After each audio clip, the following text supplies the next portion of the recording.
What's going on, guys? Zephyrnix here, and today we are looking at Dragon Ball Xenoverse 2 for the PC. And since a lot of people are actually doing this particular thing here, I wanted to go ahead and show exactly where I am here. So let's go ahead and start the game up and show you exactly how my characters are progressing within a week of actually getting this game. So basically right now I have two different characters. I have Saxophone, which actually, if any of you remember, probably don't, but if you do remember, that's actually my main Namekian from the original Xenoverse game. So now this character actually is looking pretty good right now. If you look here, he's level 29. I wish this game kind of spoke in power levels, but it does not. So anyway, if you look down there, most of his power is actually pretty even for the most part. And then, of course, you got Zephyrnix, who is the secondary character. You know, got to represent, black people and whatnot up in this game. And he is nowhere near as powerful. In fact, he is half the power of Saxophone for the most part, but he is getting there. So let's go ahead and load up Saxophone real quick to go ahead and show you exactly what skills I am actually sporting right now. So I actually like Saxophone. The only problem is that because of the fact that the original character, the original hero from Xenoverse, actually transfers over to the new game, and is a character there, I didn't want to dress the characters the same, So I kind of held back. I was hoping that Nail's particular costume actually showed up in the game. Unfortunately, Nail's costume hasn't shown up just yet, so there's not much I can do here. Excellent. So here's the kind of moves that I currently have right now here with Saxophone here. I got the Kaioken Assault. Kaioken Assault is good for a nice little quick attack going on right there. Now, I am contemplating on actually changing this to perhaps something else. The Orin combo is nice. Wolfang Fist is always interesting. But it's definitely going to be a physical combo attack right there. Namek Finger is very cool. It basically grabs the opponent, pulls him in, grabs him from a distance, pulls him in, and hits him with the gut punch, and then leaves him stunned temporarily for pretty much a regular attack. Or a powered up attack, whatever you want to use, whatever the case may be. Light Grenade is always fun because Light Grenade is a mix between a regular attack, a super attack if you will, or an ultimate attack. Basically, you can go ahead and charge it up as a regular attack. It'll go and hit.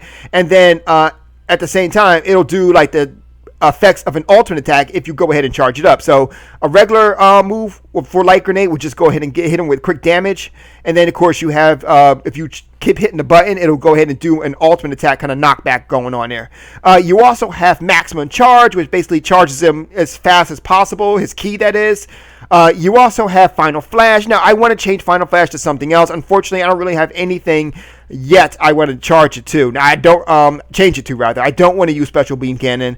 Scatter Kamehameha is okay. Final Kamehameha requires 500 ki, and, each particular bar is actually 100. So, I might, but I probably won't. That being said, I do have the Super Gallic Gun, or Garlic Gun, as you may call it, so I might actually use that one. That's another one that you can go ahead and charge to do more attacks, so I'll probably use that one. You also have Full Power Energy Blast Volley, which, to be perfectly honest with you, I have yet, it's another move I want to get rid of. I have yet to go ahead and find something that is actually worth it, so I'm still looking. Kaioken, pretty much exactly what you guys know what Kaioken is. You use 100 ki and it'll go ahead and give you a boost of energy here. It says the higher your ki when you transform, the greater the power up, but it also comes at a great burden. So you can go ahead and as long as your ki is up high, you can go ahead and get the Kaioken attack, which is great. Now, I've noticed that a couple of times in the game, I wind up getting Kaioken times 30. I'm trying to figure out what the hell is going on with that. I'm thinking because my ki was so high, that's the reason why I did it. I'm not 100% sure. I think that might be the case because my ki was so high. I got to go ahead and try it out one day when I have maximum ki and do it. I'll leave a note in there if that is the case. Anyway, super explosive waves I learned this from Piccolo. Allows me to go ahead and knock back anybody who's around me in a kind of aggressive way. So that's pretty cool. So that's pretty much all I have with this particular character here. In terms of who I'm trained with, in terms of this character, I have trained with only Piccolo so far. So right there, Piccolo's the only person I've actually trained with so far. I want to wait till I get maximum with him. Then I'm going to go ahead and move on probably to, well, it seems like I don't get the chance to train with Nail, so I'm going to have to train with maybe Krillin, or I think Vegeta just became available for me recently. Favorite character, of course, is Krillin. For anyone who knows me, I'm a big Nail fan. I'm a big Krillin fan. So right now, I just unlocked Nail, so I'll be using Nail coming in the future there. So that's a thing. And of course, when it comes down to the characters here, I like to go ahead and represent the characters that I have trained with. So this particular character does have a Piccolo variant with all of Piccolo's moves. His costume is not 100% just of yet. I just purchased the last bit of costuming, so I will go ahead and change it very soon. So that's pretty much it for this particular character here. Now going on to the second character here, which is Zephyrnix. Come on.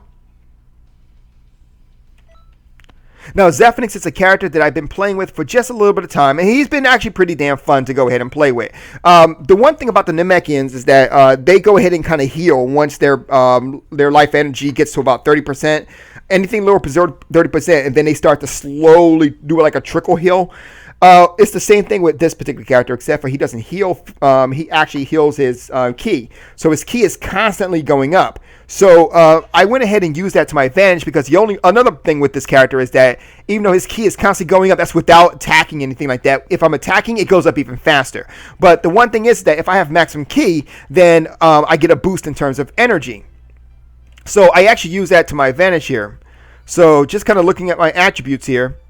If you notice here, my health is 10, my stamina is 10, and then my ki is only 2. Now, believe me, if I would have thought about this earlier, my ki would have been 0. The reason why is because I like my ki to go and be low, so that way he can reach up to maximum ki as fast as possible and go ahead and use and have that extra power here. Basic attacks, super strikes, and ki blasts, super ki blasts are all at 5 or 6 respectively.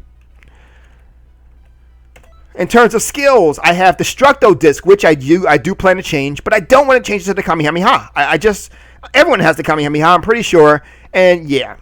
Orin Combo is a move I learned from Krillin. I really do like Krillin, so I went ahead and got that move. I might change it to something else. I do have Destructo Disc right here, which is pretty cool. It just kind of stuns the other character for a second. Rise to Action and Maximum Charge. Now, Maximum Charge obviously charges your ki. What does Rise to Action do? Charges up your stamina, which is great when you go ahead and use this, and in conjunction with Kaioken, allowing you to go ahead and continue your Kaioken assault pretty much, so you can stay at Kaioken a lot longer. I've actually been able to stay at Kaioken an entire match. Great. I got Final Kamehameha. Unfortunately, I don't even use this. It's just there just to be there, honestly. So I want to get rid of this. I'm just kind of waiting for something else to come along that I can actually change it to. Same thing with this one. It's the same thing. Explosive Wave, we already talked about that. As I stated before, I like to go ahead and change my characters to represent who I am actually working with right now. So Krillin is actually the character. Now, right now, he only has Yamcha's Turtle Helmet, Turtle Hermit Gi, and then Goku's Turtle Hermit Gi. I do plan to change that very soon, if I can get some Krillin gear. You know, right now, I don't have any Krillin gear, so right now, I just kind of use Yamcha's stuff, which is fine, I guess. Let's see, anything else? In terms of play data, as you see here, I have went ahead and played primarily with Krillin. Just here, Krillin's at 100%. Like the other game was it was Piccolo, who was almost at 100%. Krillin is my teacher here, and we are at the point where we're almost done, so that's great. And I also started doing the milk run, so there you go. Right now, if you look here, my total training level is intermediate, and at the same time, my training level for my other character, Saxophone, is, I believe, expert. So that is getting high right there. And that's pretty much it. So this is pretty much where I'm at currently in Xenoverse. Let me know where you guys are in Xenoverse. Drop a video. If you got a video telling where you are, go ahead and put the link in the actual description below. I'll go ahead and allow people to go ahead and check it out. You guys have a good night. Zeph out.